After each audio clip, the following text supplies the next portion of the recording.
300 Rand. Register an academy to do the full qualification because this is a stable market. Now I'll flip over to Pioneer Foods, where actually plant baking has not changed. The chances of it changing is limited. So plant baking made quite a big change in about 2005, 2006.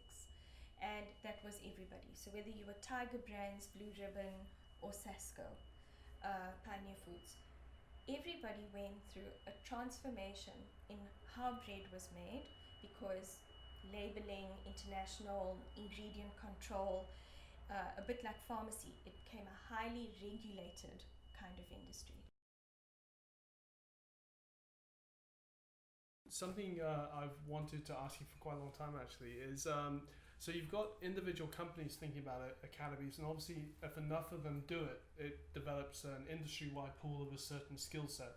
But if you're an employer thinking about an academy, that's one thing. But how should an industry body or a professional body be thinking about academies, if at all, in a way that helps the talent pool for the industry? So, for example, BPESA is the industry body for call centres, BPO in Cape Town. It's had a lot of success bringing companies in, as well as the domestic captives growing here in South Africa. But it's put a strain on the skill sets, both at agent level, management level, supervisor level, and the ability of the industry to grow its own talent as fast as the demand is coming in is a challenge, a good challenge. But the person wants to help industry, and while it acknowledges that individual players will help themselves, there does need to be a higher level initiative. How do you think any industry body, but let's take the person as an example, how should it be thinking about academies, if at all, for the benefit of industry? Then BPESA registers as an FET, a private FET, or a public FET. Public is harder. So let's go back to Pioneer Foods. They have a scarce skills issue within their industry. So when we used to sit on the SGB, that was the standard generating body for the CETA, we would talk about that. We would say, my people are going to you. One, we're an incestuous industry. What we do is actually very much the same.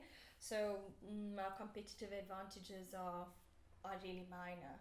But career progression is always the issue, so people leave us because of that, but they come back inevitably. Then you've got the issue that people leave the industry and there's no retention of staff within it. The only thing you can offer is to say, and the reason an industry body did not work in manufacturing is at what point, I think the one is an industry FET would be costly, because you now have to go and as an independent FET, which is what we used to do in Clicks. So in Clicks, to the independent pharmacists, we used to charge them for the full learnership. So we don't get the tax rebate for that learner. They would have to try and get money back on that. But as a proper FET, how do you generate an income profitably to support full-time trainers, maybe full-time assessors if you merge the model? The challenge with registering an industry FET is, can you afford and will you have sufficient intakes to make yourself profitable?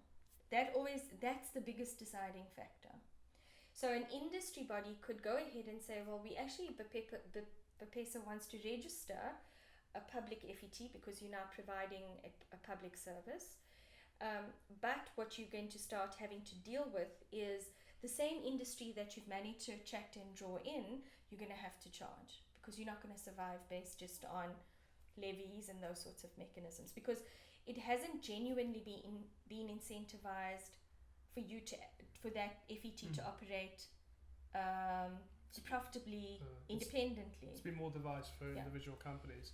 If an industry body, be it BPESA or be it anyone else, were thinking of doing this, but they took a strategic decision saying, we are not a training academy.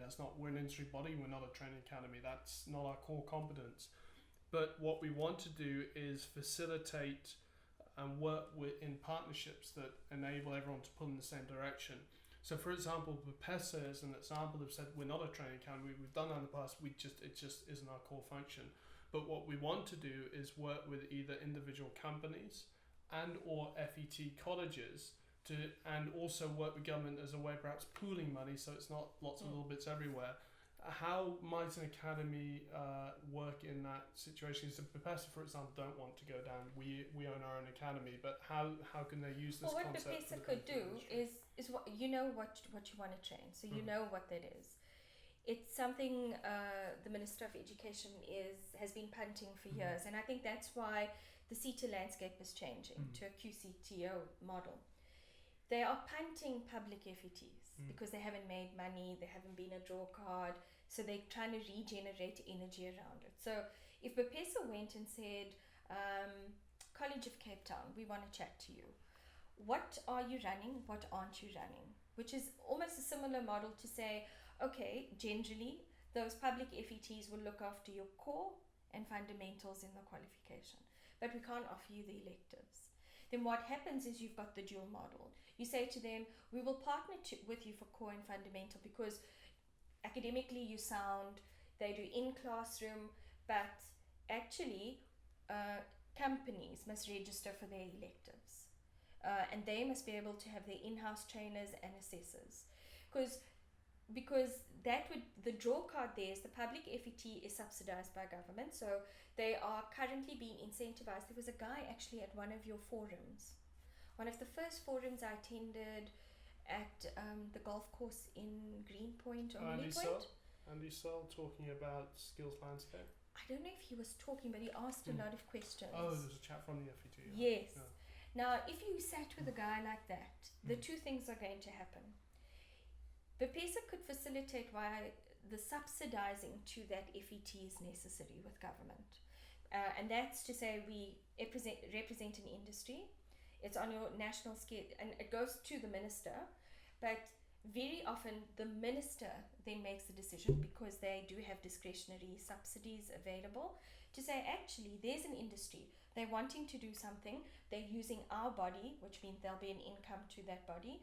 You could negotiate a costing model as industry for that to say, actually, you have a reduced costing model. You don't charge what you would normally charge, but we ensure in Cape Town you are the preferred supplier. We won't go to Northlink or anybody else. And your role, but then what happens is when you start setting up an industry body, when you start setting up that kind of structure, you would want to be part, Bepessa, of those structures from sitting on their boards, having a say around how they're structured, are they earning an income? And then being a representative that if the industry are still complaining about what's happening with the FET, that you then collectively take those issues to it. It is something that can be explored. I think there's a huge willingness from the public FETs to do that, and I think government would look at it positively. Do you know of any successful examples of something like that happening? Okay, so a chance to be a leader. There is. I mean, when you say, has anybody succeeded at doing it? I think the only industries that are currently succeeding to do it are the motor industry. So that whole N qualification, that became an S qualification. Because you cannot be a mechanic at Audi, at GM, at Ford, if you haven't gone through one of those courses. Now, there are no private colleges that are registered. And none of them, Audi and BMW, none of them have gone and registered their own academies.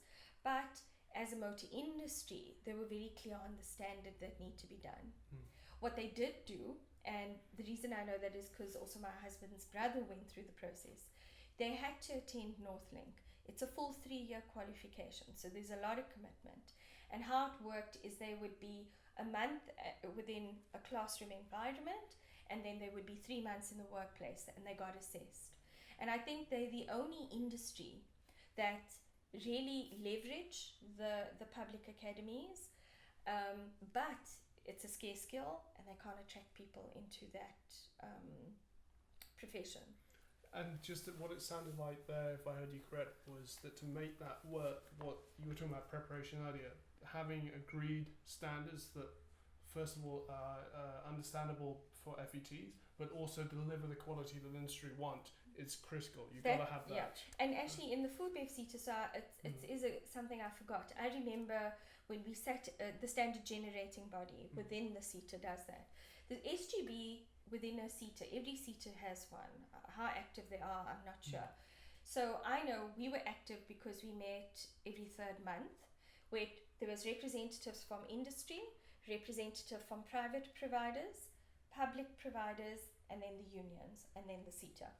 What would happen there is, I remember Tshwane University of Technology, when they first started, made the bid to do plant baking. They probably have been accredited to do it, and they're running with it. So it also depends if that academic institute are serious about being active within the industry body. So what tended to happen is, it's the same with pharmacy. Tshwane University of Technology and UJ were serious about offering a delivery of the pharmacy program, and eventually NNMU have done it. So Nelson Mandela University, because what's happened in the university model, which is competing with public FETs.